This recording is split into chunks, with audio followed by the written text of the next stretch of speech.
how's the audio coming here? I tried to make some adjustments to this whole ducking thing, so is my level okay?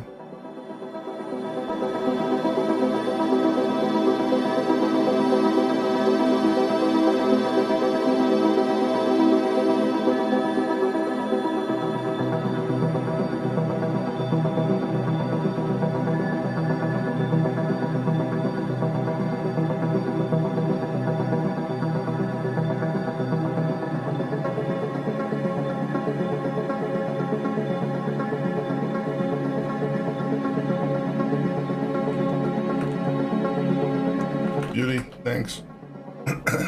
Ducking is fun.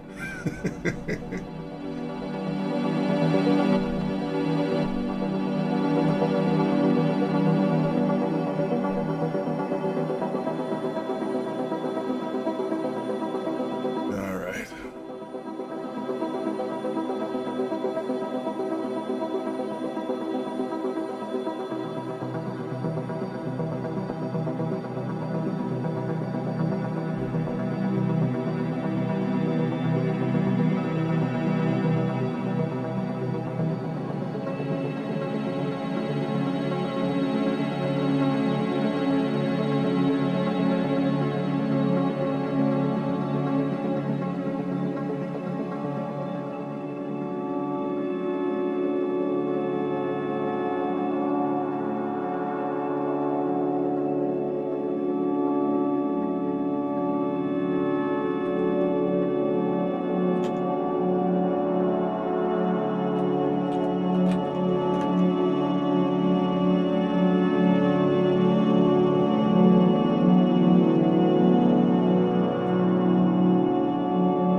Hey folks, I'm Dave Ackley. It's time for another T2sday update. Let's take a minute to look at this.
So we'll talk about that in a little bit. Here were the goals for the T2sday update today.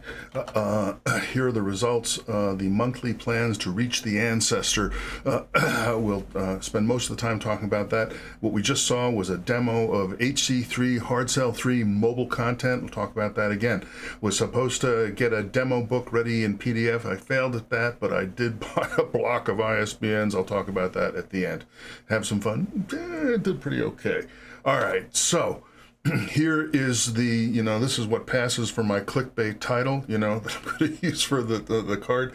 To build new life in 180 days, and this thing here, we'll see it a little bit later in another demo, but, it's the a substrate for what I hope is going to be our new life in 180 days, so it's like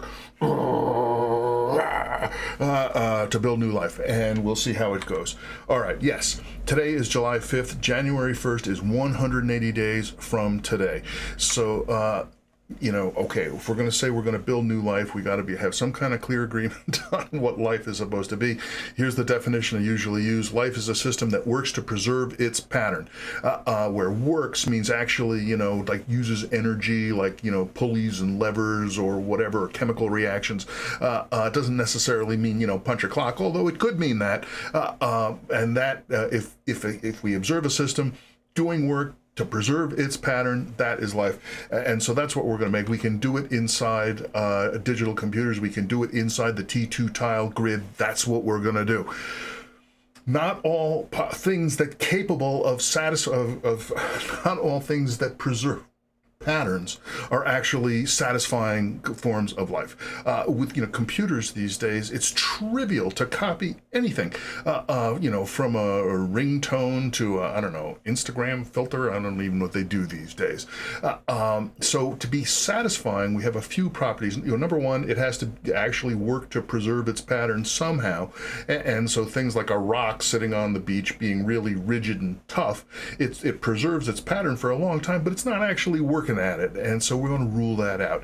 But in addition, not just enough to work to preserve the pattern, it needs to actually have program-driven replication, some thing inside it that passes for code, and something that passes for an interpreter, an execution unit, something that translates that code into work, into changes in physical space conformation.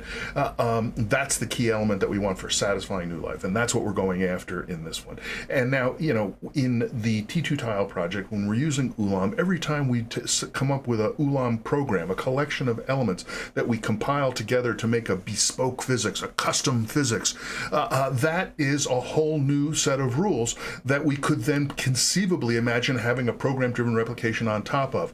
And, we can design rules like, the fork bomb rule. You just plop a fork bomb down and it copies itself in every direction. That's it definitely is preserving itself. It's definitely doing work to do it, but it's not a satisfying form of new life because the program-driven replication is, a fork bomb cannot be anything else but a fork bomb. What we're after with program-driven replication is a certain amount of generality, that the program could do other things, either instead of or better in addition to preserving its pattern. So what we're going to try to do is not grease the skids any more than we have to. And this is, an inherent challenge for artificial life, especially software-based artificial life, which is kind of what we're doing. Because software is so flexible, so we can put things into the physics that help us out, and we're totally going to do that, but we want to be upfront and honest about it and try to minimize it. So the whole T2 tile project, we're working for years to say, well, this is a set of good things that we should implement. This is the way that would be good things to do computing, because it's natural for being indefinitely scalable, it's natural for being incredibly robust and tough. So therefore, it's not that we're greasing the skids to make it easier for program-driven replication. But, my intention is to succeed at this challenge. My success is to have the ancestor running on January 3rd, 2023. And to do that and if I have to grease the skids, I'll grease the skids. But hopefully, as lesser rather than more, although I have an argument that says, trying to make everything as low level as possible and minimal, reduced instruction set computing everything with one type of gate, is actually a bad idea. So I'm going to have to put a star next to that. I'm going to grease the skids in a certain way, but I'm going to claim it's good. All right, so here is the plan. We're going to use the HC3, the hard cell 3 diamond grids, as the basic structure of the organism. and we're going to use a diamond chain, which is what we saw in the opening video. We had a diamond grid that was kind of moving around and wasn't really making very much progress, and inside it there were these things all kind of shooting around. Those were one-dimensional, like sort of worms that can move forwards and backwards. A lot of folks have worked on, we call them swap worms. Now I'm calling them diamond chain, because in this particular case, those particular type of swap worms are restricted. They need to have the grid around them in order to function like that. So diamond chain is going to be inside the thing, carrying the program, and there's going to be some kind of interpreter in the mother, inside the grid, that's going to go through that, and it's going to cause it to go through this life cycle. So step number one is to get the diamond to grow to twice its radius, makes it 4 times the area. The next step is to reorganize the genetic information. In particular, it's got to move it out of the center over to the side. Once we've done that, we can copy the genetic information in place to the other side of the thing. Now we have 2 complete copies of the genetic information, which is really the key thing. Well, of course, we need the interpreter too, but we're going to make that simple. And then finally, we cut the diamond into 4 pieces. We let the top and bottom pieces wither away, and now we've got mother and daughter, and the cycle can repeat. That's the plan. How hard could it be?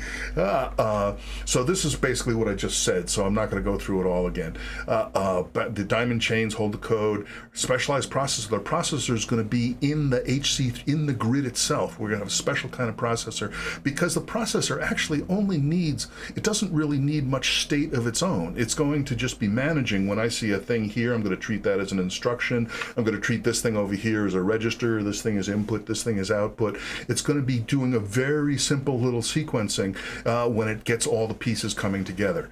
Then we have to make a whole bunch of instructions in this new language that we are inventing that's going to be done 1 instruction per segment in the diamond chain.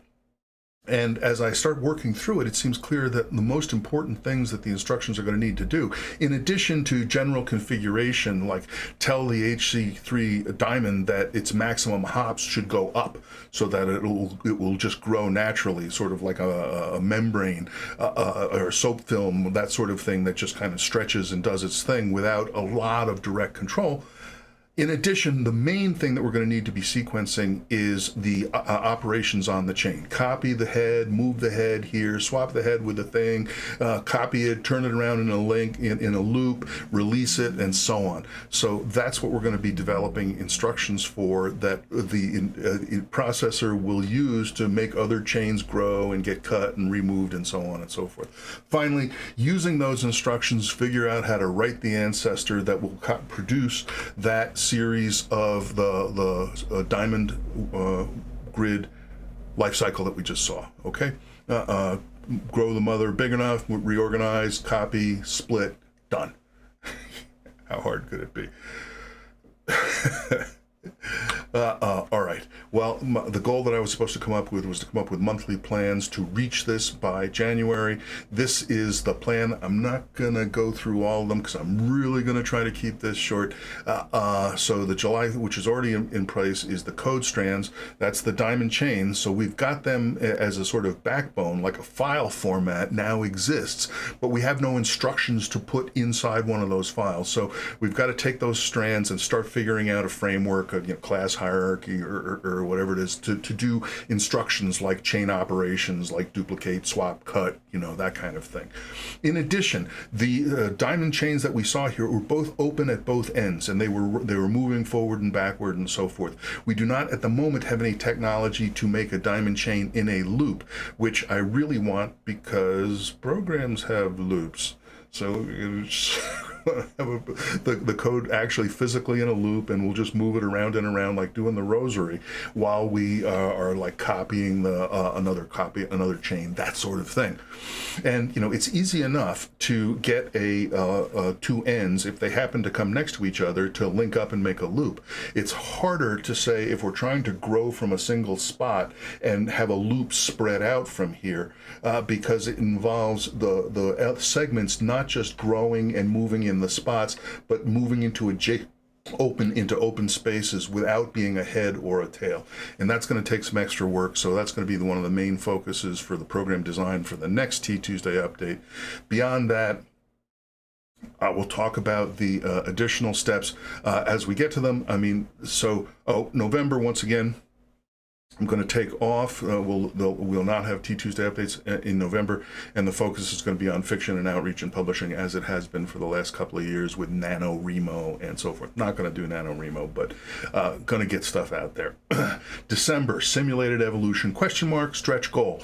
So, all of this is, it may not look like much, but it's terrifying to me, which is good, because it, helps me to say, if we're going to catch this ball, we need to start running now. So if we need December to do grow to X, redeploy centers, well, then we will. But if things go well, and they might, I feel a little confident, well, not confident, but I feel a little good. Made the progress this week, the amount of progress since the last update, I feel okay with. Then we're going to put the additional step in of maybe while we're copying the genetic code from the mother to the daughter, put in some chance of actually flipping bits, causing the potential for deliberate potential for, in this case, simulated evolution. We'll see. But I will be perfectly happy if we just say no.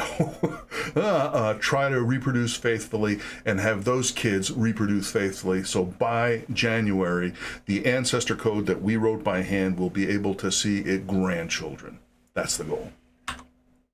All right, where we got here, so we've been working on hard cell 3, which, the steps are 3 apart, which means we end up having these little 2x2 pockets of nothing, of empty space, the big advantage of HC3. But those things don't necessarily always stay 2x2.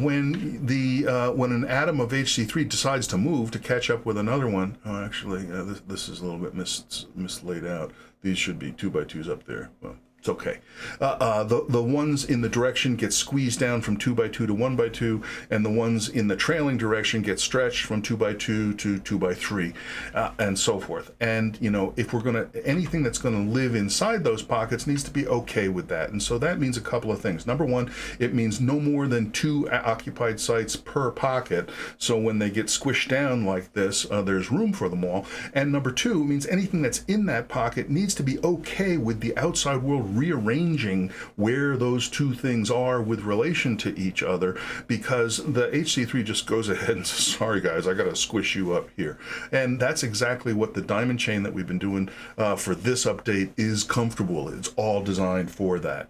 Now, as I sort of started to switch from grid focused, HC3 focused to pocket focused, things start to shift a little bit.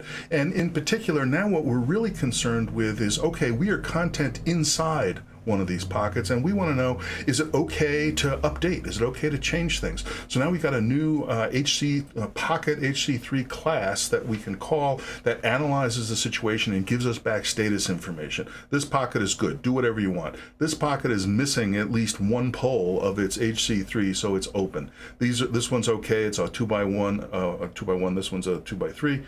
These two, the HC3 grid items, are in the process of rearranging so they don't make a clean rectangle, so their status is bent. And when one of our pocket contents finds itself in a bent pocket, it just says, I'm going to wait. I'm going to wait for better days. Gets another event. When it finds that it's okay, then it goes ahead. And that's been working fine. It causes a certain amount of slowdown, but hey, this is the trade-off for going bigger. All right. So, again, I've alluded to most of this. The important points for us is that, one segment per pocket. I tried to do 2, but it caused too much trouble. And when we're talking about where the upstream, toward the head and toward the tail of the body of the chain is, it means not in adjacent sites, but adjacent pockets. The pocket to north, south, west, or east is where to look for the one ahead or one behind, as it is. And we have automatic routines now that let us iterate over the pockets, if we can see them, to find our neighbors and so forth. Oh yeah, and okay, so I've got one more quick demo and then I will stop. All right, this is the simulator running, so you can see the diamond. It's got the two diamond chains rattling around in there just at random. But this is a display called the change age display, which is kind of a fun feature of the MFMS simulator, that what it does is it keeps track for each site in the whole grid. It keeps track of the last time it changed, not the last time it got an event, because if it gets an event and it was empty before and it's empty afterwards, that's not interesting. But when it changes, it records that, and then we display the colors from the bright white for something that changed really recently to dark deep blue and black for things that haven't changed in a long time. So there was the end, cutting back to turning off the change age stuff so that we could actually see the grid with the stuff running around in it. So that's it. That's the state that we're at. The Living Computation Foundation, I'm going to take just 1 minute on this. We've got new folks showing up in the Discord. I had a great conversation yesterday, the day before. That was great. Thanks. I'm really glad folks are coming by. The Living Computation Foundation is now a publisher in the sense that I bought a block of ISBNs, which was really expensive. And now we have an imprint. We can publish books under the name of Living Computation Foundation. Who knows? Maybe we can use it for collections of papers and thoughts of stuff related to living computation. It doesn't even have to be by me necessarily, although that's why I did it. And finally, we've reached 800 subscribers on YouTube. Actually, we're now at 801. This is the slowest rising but persistent channels. We get like 10 new subscribers a month. We're at 800. I love you folks. Thank you for coming. And that's it. The next update will be July 19th. I have some long overdue writing for the Santa Fe Institute that I have to finish off. My next goal is to somehow format something so that it will look book-like, so that I can start moving it down the road. The research and development segment is take those diamond chains, start to build up the structure to allow them to be code, to be instructions, and see if we can't figure out a way to, starting from a single point, sprout out a loop diamond chain rather than an open-ended one. And have some fun. You have some fun too. Thanks so much for stopping by. I hope to see you next time.